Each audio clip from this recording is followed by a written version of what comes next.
नरेला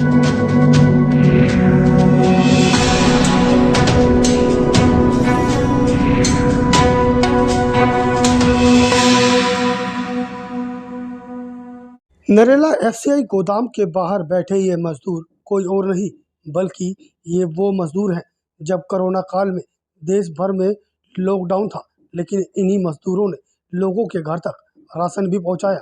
लेकिन अब ये मजदूर अपने हक के लिए हड़ताल पर बैठे हैं।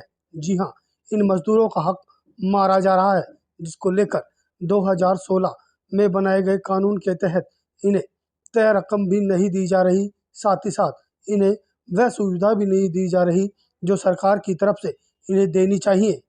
एफसीआई के ठेकेदार व अधिकारी मिलकर इनका हनन कर रहे हैं, जिसको लेकर मजदूरों ने हड़ताल पर बैठने का फैसला लिया। जी हाँ, तय मजदूरी के तहत इन्हें ना तो इनकी मजदूरी मिल रही है और ना ही ईएसआई की सुविधा और ना ही इनका पीएफ इन्हें मिल रहा है। कुछ ही मजदूरों के नाम आगे भेजे गए हैं, जबकि यहाँ पर करीब 70 से 65 मजदूर काम करते हैं। मजदूरों ने बातचीत के दौरान खुलासा किया कि पहले ये मजदूर सरकार के अधीन काम करते थे और उन्हें पूरी मूलभूत सेवाएं मिलती थी, लेकिन जब से एफसीआई में ठेकेदारी प्रथा आई है तभी से इनका हनन किया जा रहा है, जिसको लेकर यहाँ के मजदूरों ने राष्ट्रपति से लेकर पीएम नरेंद्र मोदी व एफसीआई के अधिकारियों सहित सीबीआई में भी इस मामले की जानकारी दी है। जिसके बाद मजदूरों ने कहा कि सीबीआई भी कार्रवाई कर रही है, लेकिन यहाँ पर बैठे अधिकारी उन कॉन्ट्रैक्टरों का साथ दे रहे हैं जो उन मजदूरों से काम कराते हैं। इतना ही नहीं, जब से ये मजदूर हड़ताल पर बैठे हैं तभी से बाहर की लेबर लाकर यहाँ पर काम भी किया जा रहा है।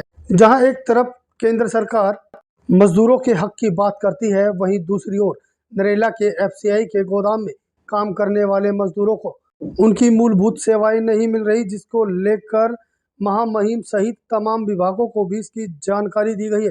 लेकिन उसके बावजूद भी कुछ ही प्रशासन इस मामले को लेकर सक्रिय हुए हैं और कार्रवाई शुरू की है। लेकिन यहाँ पर हड़ताल पर बैठे मजदूरों का कहना है कि जब तक उनकी मांगें पूरी नहीं होंगी तब तक इसी तरह ये हड़ताल जारी रहेगी। अब देखने वाली बात ये होगी कि महामहिम सहित विभागीय कार्रवाई कब तक पूरी होती है और कब तक इन मजदूरों को इनका हक मिलता है। मेरा नाम रमेश कुमार है। रमेश जी, क्यों आप लोगों ने हड़ताल की है, क्या मामला है? यहाँ पे 2016 में कॉन्ट्रैक्टर आया है, उससे पहले यहाँ विभागीय मजदूर काम करता था, उसको सारी बेनिफिट वगैरह मिलता था। ये गजट नोटिफिकेशन डिपो है, इसमें ऐसा है कि डिपार्टमेंटल ही सब दिन काम करेंगे, मगर जब डिपार्टमेंटल यहाँ से शिफ्ट कर दिया तो यहाँ कॉन्ट्रैक्टर बेस आया है। तो हमारा यही है कि 1970 एक्ट कॉन्ट्रैक्टर रेगुलेशन एक्ट जो है उसके तहत जो मिलने वाली सुविधा है, जो कि भारत सरकार ने गाइडलाइन निकाला है, उसके साथ साथ एफसीआई ने भी गाइडलाइन निकाला है समय समय पे 7/2012, 7/2013 और 2007 का सर्कुलर है गाइडलाइन। उसमें लेबर को आई कार्ड देने की बात है, पीएफ काटने की बात है, ईएसआई सुविधा की बात है, अगर चोट लग जाता है तो उसे कंपनसेशन देने की बात है, उसके बाद अटेंडेंस लगाने की बात है, मिनिमम वेज देने की बात है। इसी तरह से तमाम 25 चेक लिस्ट है जो कि वर्कर को यहाँ मिलता नहीं है।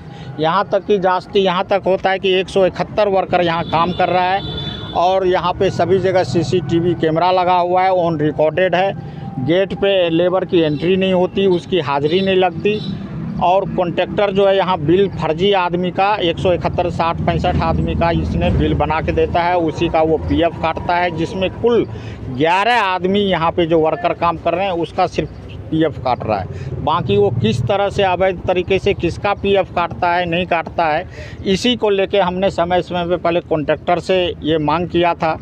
कॉन्ट्रैक्टर अगर नहीं सुना तो फिर हमने अधिकारी को दिया, छोटे अधिकारी से लेके बड़े अधिकारी, जब अधिकारी भी नहीं सुना तो हमने प्रधानमंत्री कार्यालय, राष्ट्रपति महोदया जी को, श्रम मंत्रालय को, खाद्य मंत्रालय को, मानव अधिकार, राष्ट्रीय मानवाधिकार को, उसके अलावा भारत के सर्वोच्च न्यायालय को, दिल्ली हाई कोर्ट में, सभी जगह हमने पत्र लिखा है। सीबीआई को भी लिखा है कि इस पे हम लोगों के साथ शोषण हो रहा है। इस पे करते हुए 2 विभाग ने अभी तक जो है कार्रवाई की है। एक श्रम मंत्रालय ने इसका संज्ञान लिया है, जो कि पीएफ कमिश्नर को चिट्ठी लिखा उसके बाद हम लोगों को पीएफ कमिश्नर ने इन्फॉर्मेशन भेजा, हमने पीएफ कमिश्नर के पास सारा डॉक्यूमेंट्स जमा करा दिया हूँ।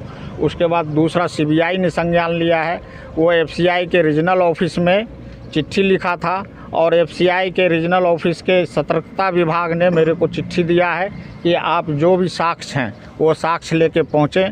कल हमने आरओ ऑफिस में वो सारा डॉक्यूमेंट सबमिट कर दिया हूँ और इसके विरोध में अभी जब ये सब चीज़ हो रहा है तो ठेकेदार अभी परसों 8 आदमी को हम लोगों को काम पे से निकाल दिया है। बाहर की मजदूर को लेके आया था, कल भी लाया था, परसों भी लाया था, आज भी लाया। और वो अभी मेरे को जो सुनने में आया है, ठेकेदार से अधिकारी कह रहा था कि आप मेरे को आई कार्ड क्या बोलते हैं आधार कार्ड दीजिए 30 आदमी का, मुझे शो करना है कि आप कितने। तो इस तरह की जो है ठेकेदार और मैनेजमेंट मिली भगत करके ये लोग अपना चापलूसी करके इस श्रमिक को काम करते हुए निकाल रहा है। ये मज़दूर वो मज़दूर है जो कि कोरोना काल में लोग घर से नहीं निकलता था, उस टाइम में ये मज़दूर दिन रात एक करके पूरे भारत को, पूरे दिल्ली को घर घर राशन पहुंचाने का काम किया, चाहे 12 बजे अपनी जान की परवाह नहीं किया।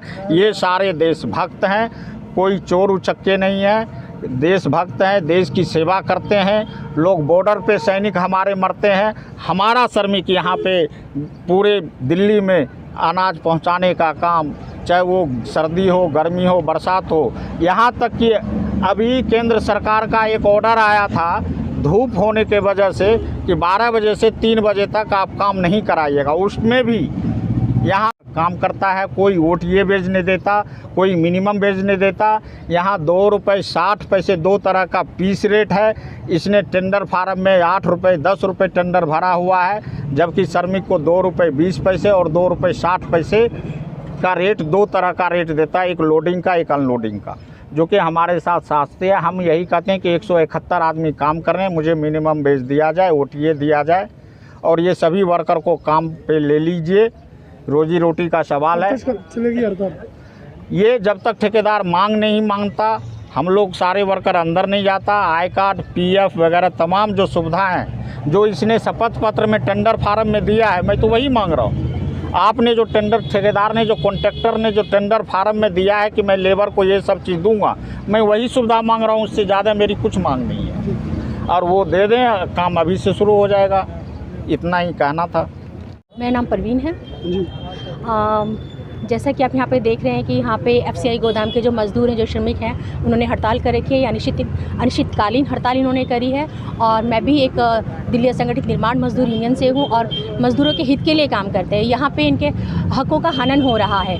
जैसे कि अभी आपने देखा कि इन्होंने बताया कि भाई जो भी 1970 एक्ट के तहत जो गाइडलाइन दी गई है, उसके तहत इनको कुछ भी सुविधाएं नहीं दी जा रही हैं, और जो नया कानून पास हुआ उसके तहत भी इनको कोई सुविधा नहीं दी जा रही है। और जब तक ये जो एफसीआई गोदाम के जो अधिकारी हैं, जब तक इनको नहीं रखेंगे, जब तक इनको इनका पूरा हक नहीं देंगे, ईएसआई, पीएफ, ग्रेजुएटी वगैरह नहीं देंगे, इनको मिनिमम वेजेस नहीं देंगे, तब तक ये अनिश्चितकालीन हड़ताल चलेगी। और मैं इनके साथ बराबर से हूँ, जहाँ जाना होगा मैं इनके साथ बराबर से रहूँगी और इस लड़ाई में इनके साथ हूँ। क्योंकि हम भीख नहीं मांग रहे, हम अपना सिर्फ हक मांग रहे हैं। हम किसी से भीख नहीं मांगते, अपना हक मांग रहे हैं। और मज़दूर मजबूर नहीं है, मज़दूर है, मजबूर नहीं है। इन्होंने सिर्फ अभी ये देखा है कि हम गरीब हैं, प्रवासी हैं, बाहर से आए, डर जाएंगे, हम घबरा जाएंगे, वापस चले जाएंगे। नहीं, क्योंकि जब हम कोरोना काल में पीड़ितों की सेवा कर सकते हैं, तो आज हम अपने लिए क्यों नहीं लड़ सकते। हम लड़ेंगे भी और जीतेंगे भी।